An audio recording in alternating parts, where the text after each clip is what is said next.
Model of conduct जब चुनाव हुआ, लागू हुआ, उस समय मैंने देखा कि कुछ लोगों पर मेहरबान रही सरकार और कमीशन भी।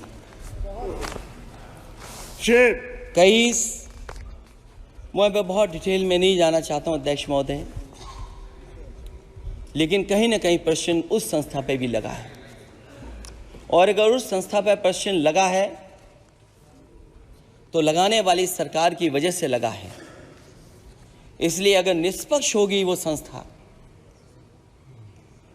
तो न केवल हमारा लोकतंत्र स्वस्थ होगा, बल्कि हमारे लोकतंत्र और मजबूत दुनिया में दिखाई देगा। अध्यक्ष महोदय, ईवीएम पे मुझे कल भी भरोसा नहीं था, आज भी नहीं भरोसा। मैं 80 के 80 सीट जीत जाऊं तब भी नहीं भरोसा। और मैंने अपने चुनाव में कहा था अध्यक्ष महोदय कि ईवीएम से जीत करके ईवीएम हटाने का काम करेंगे। न ईवीएम का मुद्दा मरा है, न जाएगा खत्म। जब तक ईवीएम नहीं हटेगी हम समाजवादी लोग उस बात पर अड़ग रहेंगे। उत्तर प्रदेश अध्यक्ष महोदय वो प्रदेश है जिसने सरकार बीजेपी की बनवाई, एक बार नहीं 2 बार बनवाई, और उसी उत्तर प्रदेश के साथ कितना बड़ा भेदभाव, उत्तर प्रदेश के साथ बड़ा भेदभाव। मुझे याद है वो दिन जब प्रधानमंत्री जी एयरफोर्स के सबसे भारी वाहन हवाई जहाज से उतरे थे सड़क पर। वो अलग बात है कि उस प्रदेश के मुख्यमंत्री उनके साथ नहीं बैठ पाए थे, लेकिन वो एक्सप्रेसवे जो बना था और आज भी जो उत्तर प्रदेश में बन रहे हैं वो उत्तर प्रदेश के बजट से बन रहे हैं। लेकिन दिल्ली की तरफ से कोई एक्सप्रेसवे अभी नहीं दिया गया है। न केवल इंफ्रास्ट्रक्चर में भेदभाव हुआ है, बल्कि हमें याद है कि प्रधानमंत्री जी ने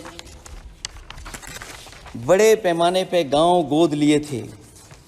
और सोचिए, अगर देश के प्रधान सांसद अगर किसी गांव को गोद ले लें और उस गांव की तस्वीर न बदले तो शायद मैं नहीं समझता हूं कि किसी गांव की तस्वीर 10 साल में बदली होगी। मुझे वो गांव जिसको उन्होंने गोद लिया,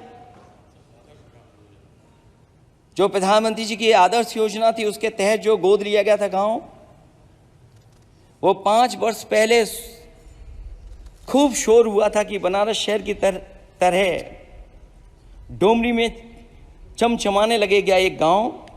हकीकत में कुछ नहीं हुआ। उसकी दुर्दशा वैसी की वैसी है, जैसे था गांव वैसे ही का वैसा है। टूटी सड़कें, कच्ची पगडंडियां, उखड़े और टूटे हुए ईंट के खंजे, बदहाल हैंडपंप, पावरलूम और पंखे के जाली के कारखाने को आखिर कब तक रफ्तार मिलेगी जो उस गांव में काम होता था, लोग करते थे। खाली पड़े रसोई गैस के सिलेंडर, अंधाधुंध बिजली कटौती के बीच इस गांव के लोगों को हर सुबह मजदूरी की कभी ना खत्म होने वाली तलाश आखिर कब पूरी होगी। तो सोचिए, एक गांव की तस्वीर ये है। जो गांव कभी गोद लिया गया था उस गांव की भी तस्वीर नहीं सुधर पाई है। जो भाजपा के स्मार्ट सिटी के झूठे सपने में गांव के लिए कोई जगह नहीं है। अपने गांव गोद लेने की जो बात कही थी, क्या वो भी जुमला था अध्यक्ष जी? पता नहीं जिस गांव को गोद लिया था उसका नाम भी किसी को याद है कि नहीं।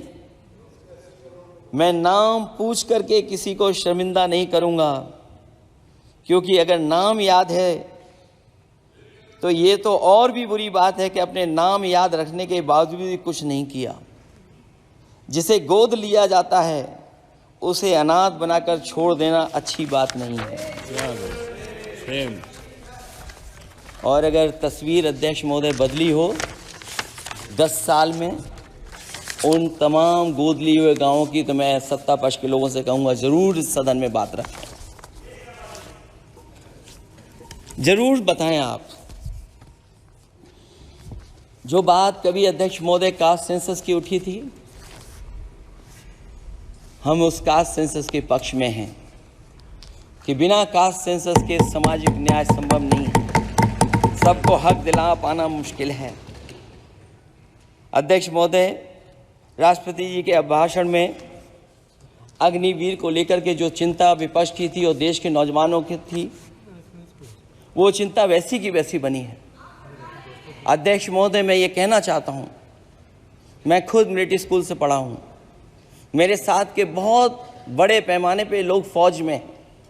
मैंने समय समय पे जो मेरे साथ पढ़े जो सीनियर थे उनसे भी जानकारी हासिल की है, बड़े बड़े ऑफिसर से मैंने पूछा है, वो शायद आपको न बता पाएँ, लेकिन दबी जुबान में उन्होंने कहा है कि देश की सुरक्षा के साथ अग्निवीर जैसी व्यवस्था लागू करने से समझौता हो रहा है।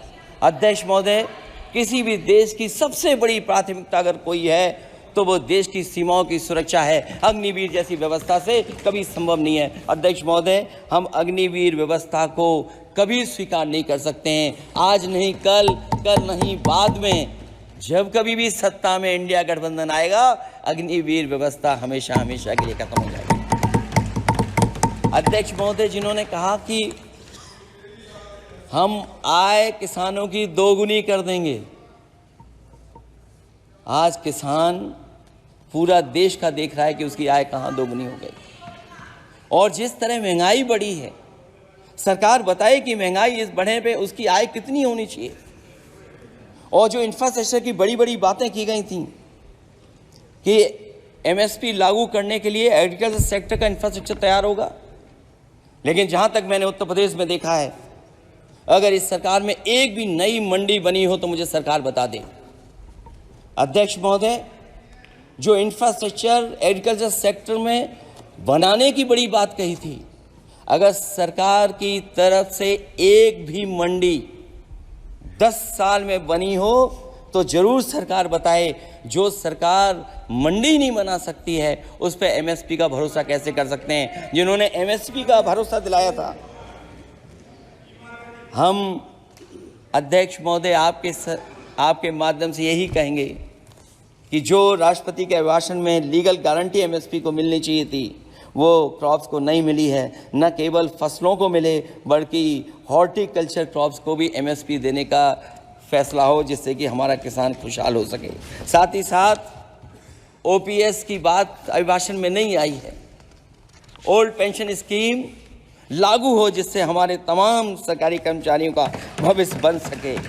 और देश की एक बड़ी आबादी, जहाँ से मैं चुन करके आता हूँ, उत्तर प्रदेश, जहाँ बुनकर, न केवल उत्तर प्रदेश बल्कि देश के कोने कोने में बुनकर समाज के लोग बड़े पैमाने पर रह रहे हैं, लेकिन बुनकरों को जो सुविधाएं मिलनी चाहिए वो भी इस सरकार में नहीं मिल पा रही हैं।